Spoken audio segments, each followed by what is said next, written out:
కృతజ్ఞతలు తెలియజేసుకుంటూ, ముఖ్యంగా లా అండ్ ఆర్డర్కి సంబంధించి ఈ మధ్యన చాలా కీలకం అయిపోయింది. నేషనల్ మీడియా అడిగింది, మన కర్నూలులో జరిగిన సంఘటన, ఉమ్మడి కర్నూలు జిల్లాలో జరిగిన సంఘటన, ఒక చిన్నపాటి బిడ్డ మీద ఏం జరిగిందో అందరూ మైనర్ బాలు ఏం చేశారు మీకు అర్థమైంది.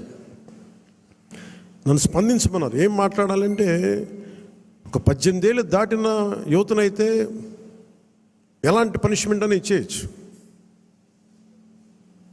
ప్రతిసారి ఇలాంటి దుర్ఘటనలు జరిగినప్పుడల్లా ఒక మనిషిని ఎన్కౌంటర్ చేస్తే సమస్య తీరిపోద్దా అనేది ఎప్పుడు నాకు సందేహం. మరి ఏం చెయ్యాలి అనేది కూడా అందరూ కూర్చొని చేయాలి. అందుకని మన వ్యవహార శైలి, ముఖ్యంగా రాజకీయ నాయకుల్లో చాలా మార్పు రావాలి. వీరి భాషా వ్యవహారాలు ఇష్టం వచ్చినట్టు తిట్టేసి, ఇష్టం వచ్చినట్టు బూతులు తిట్టేస్తే, నాయకుల్ని రౌడీల్ని పెంచి పోషిస్తే చిన్నపిల్లలకు కూడా అది ఆలవాలం అయిపోయింది. అందుకని లా అండ్ ఆర్డర్ విషయంలో మీరు చాలా టఫ్గా ఉండండి. మన ఎమ్మెల్యేలందరికీ చెప్తా ఉన్నాను, మన ఎంపీలందరికీ చెప్తున్నాను, చాలా చాలా బలంగా ఉండండి, అన్కాంప్రమైజింగ్ ఉండండి లా అండ్ ఆర్డర్ సంబంధించి. అలాగే విద్యా వ్యవస్థలో కూడా మనం నెక్స్ట్ మీటింగ్లో ఎప్పుడు కూర్చున్నప్పుడు దీనికి సమాజం కూడా మారాలి, కొంత బాధ్యత తీసుకోవాలి. ఈ సినిమాలు చూసో లేదంటే సామాజిక మాధ్యమాలకు ప్రతి ఒక్కరూ కూడా మన కుటుంబాల పట్ల మనం బాధ్యత తీసుకోవాలి. ఇదే నేను cabinet meeting, last cabinet meeting నేను వస్తూ ఉన్నప్పుడు ఒక తల్లి ఇక్కడ వచ్చి ఆగింది. నేను చాలామందిని మాట్లాడుతున్నప్పుడు ఆ తల్లి వచ్చి చెప్పింది, నా బిడ్డను తీసుకెళ్ళిపోయారు, 2-3 అమ్మాయిలు తీసుకెళ్ళిపోయాడు అంతకుముందు ఆ కుర్రాడు, 16 ఏళ్ళు వచ్చి తీసుకెళ్ళిపోయారు. ఇక్కడి నుంచి వచ్చిన వారం రోజులు పట్టుకెళ్ళిపోయారు అబ్బాయిని. 9 నెలలు అయిపోయింది, నేను ఎవరికి చెప్పుకోవాలో తెలియట్లేదు.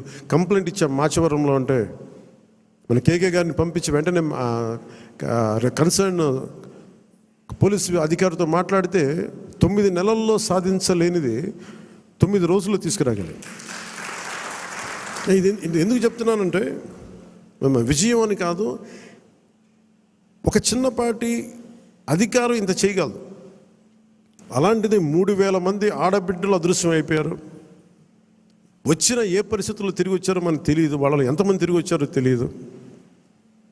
అందుకని ముఖ్యంగా ఆడబిడ్డలకి సంబంధించి మటుకు చాలా చాలా బలమైన మనకి ఈ లా అండ్ ఆర్డర్ సిచ్యువేషన్ చాలా బలంగా ఉండాలి. అందుకని మనందరం కూడా పర్సనల్గా, అపార్ట్ ఫ్రమ్ పార్టీ, మనందరం కూడా దీనికి భవిష్యత్తులో ఇలాంటివి జరగకుండా, నంద్యాల ఇన్సిడెంట్ లాంటివి జరగకుండా ఉండాలంటే ఏం చేయాలి? మాధ్యమాల్లో, ప్రసార మాధ్యమాలు కూడా నా కోరిక ఏంటంటే, ఎంతసేపు తిట్ల పురాణాలు కాకుండా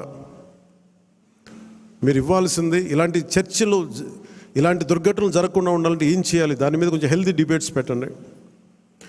మనోహర్ గారు సివిల్ సప్లైస్ ఎంత బలంగా పనిచేసిన మనోహర్ గారు, మీకు మనస్ఫూర్తిగా మా అభినందనలు తెలియజేస్తాను.